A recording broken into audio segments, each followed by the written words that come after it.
I want to start today with a feeling, a moment actually, that I think everyone listening has felt, even if we would, rather die than admit it. Oh, I think I know where this is going. Right. You're scrolling on your phone, it's late, your guard is down, and then you see it. An announcement. Yeah. Maybe a colleague lands a huge book deal, or a friend from college is posting photos from, I don't know, a villa in Tuscany that costs more than your car. And that first immediate reaction isn't good for them. It's a physical feeling. A tightening in your chest. A tightening in the chest, a drop in the stomach, this like cold, heavy feeling that just says, why them? Why not me? It's universal, Hmm. and yet it's probably the one emotion we are most ashamed to even talk about. We can admit we're angry or sad or scared, but envy? Admitting to envy feels like admitting to a real character flaw. I feel so petty, so small. But today, we're going to drag that feeling right out into the light. About time. We're doing a deep dive into a text called 12 Deadly Sins Part 4, and it's all about the psychological anatomy of envy. And what really struck me is that it doesn't frame it as just, being a hater. No, it's much deeper than that. It frames it as a structural error in how we see the world. The text actually calls it a distortion of worth. And that phrase, distortion of worth, that's the key. It suggests envy isn't just some feeling that happens to you. It's an active misinterpretation of reality. It's like a glitch in your perception software. So our mission today is to debug that software. We need to dissect the mechanics of this glitch. We're going to break down the difference between envy and admiration, clear up the whole envy versus jealousy thing. As they are not the same thing. Not at all. And then we'll get to the antidote the text proposes, because apparently if you can actually decode the envy, you can use it for something good. You can, but you have to stop judging the feeling and start, analyzing it. Okay, so let's start with the diagnosis. The text draws this really sharp line between admiration and envy. On the surface, they look similar. They're both triggered by seeing someone else succeed. But the internal script is completely different. The difference is all about where you place the center of gravity. A center of gravity. With admiration, you see their success and you think, that's inspiring. You're saying, that's good and I'm happy it exists in the world. The gravity is on the thing you admire. Okay. With envy, the script flips entirely. You see the exact same success, and your internal monologue is, that should have been mine. That should have been mine. Wow. That's such a heavy phrase. It implies a kind of theft, doesn't it? Like the universe made a clerical error. Precisely. It personalizes it. The text explains that envy happens when comparison replaces self-reference. Okay, that sounds a little academic. Comparison replaces self-reference. Break that down for me. If I'm listening to this stuck in traffic, what does that actually mean? Think of it like a map. Self-reference is navigating by your own internal compass. Where were you yesterday versus where you are today? You are your own benchmark. Right, my own journey. Exactly. Hmm? When comparison takes over, it's like you throw your compass out the window and start navigating by looking at all the other cars on the road. Yeah. If they're going faster, you feel like you're failing, even if your own speed is perfectly fine for where you're headed. So you stop measuring yourself against your own potential and start measuring against someone else's reality. Or, more accurately, their perceived reality. Yeah. And that leads directly to what the text calls the zero-sum hierarchy. The idea that success is a finite resource, a pie.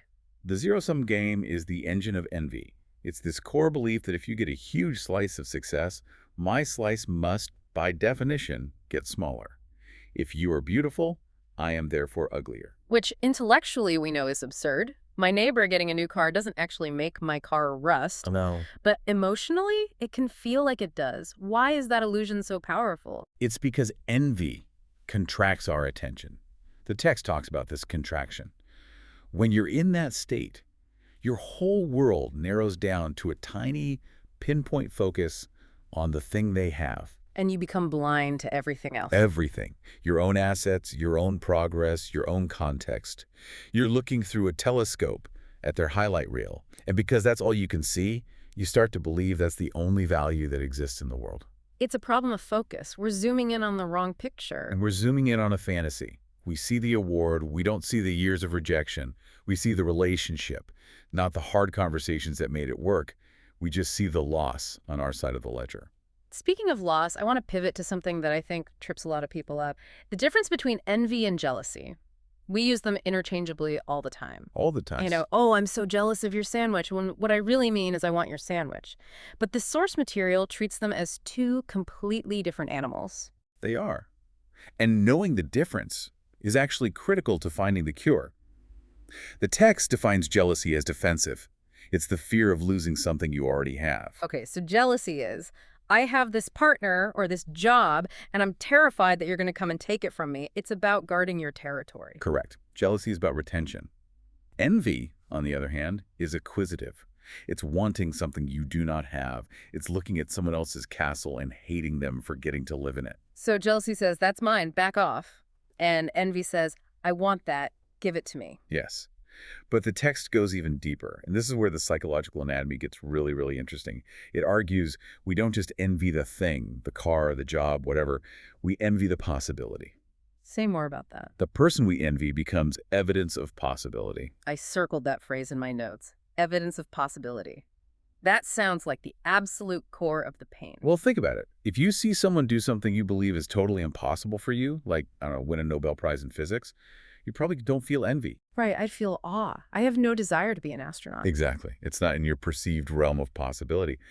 But what if you see a former classmate, someone who had the same background, same grades as you, and they go and start a massively successful business while you feel stuck in a job you hate? Ugh, yeah. That burns. It burns. And why? Because their success destroys your excuses. They are living, breathing proof that it was possible for someone like you too. Oh, wow. The envy isn't really about them at all. It's about the fact that they're holding up a mirror to my own unfulfilled potential. That's the wound. They're proving that I could have done it and I didn't. That is the absolute core wound of envy. It's the pain of a potential you haven't claimed for yourself. The other person is just the trigger. You're not actually mad at them. You're mad at yourself. But since that's too painful to admit, you project it outward. You turn it into hostility toward them. And that's where things get ugly. That's the destructive spiral the text describes. Envy starts inside, but it demands action. And since lifting yourself up is hard, the easiest action is to try and pull them down. The text calls this the shift from what do I want to build to how do I diminish them. It's such a tragic waste of energy. A complete waste. Yeah. Instead of using your fuel to climb your own mountain, you're using it to dig a hole for someone else to fall into. And this shows up in ways we see every single day, like gossip. The text flags gossip as a primary symptom. It's a classic. And it makes perfect sense, right? Gossip is the great equalizer.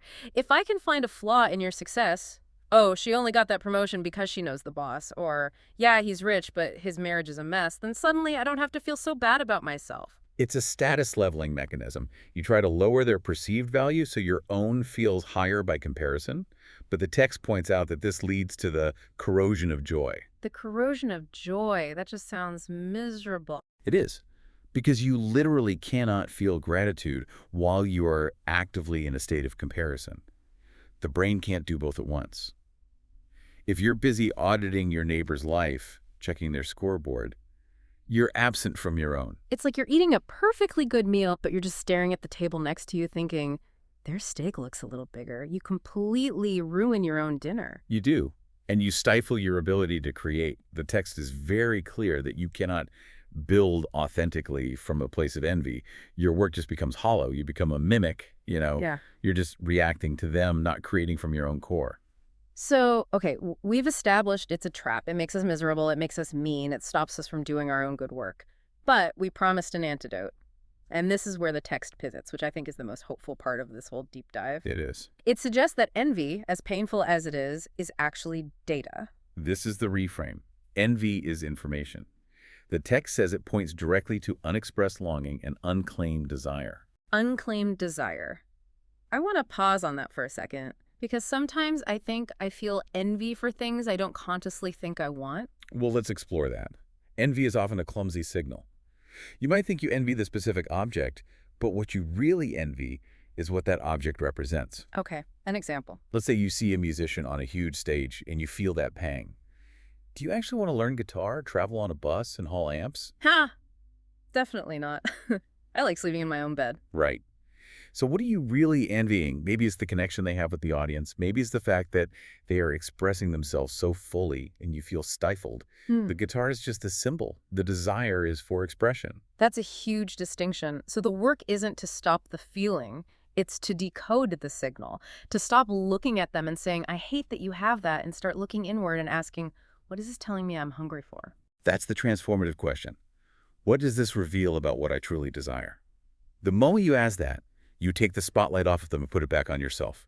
You stop obsessing and start investigating.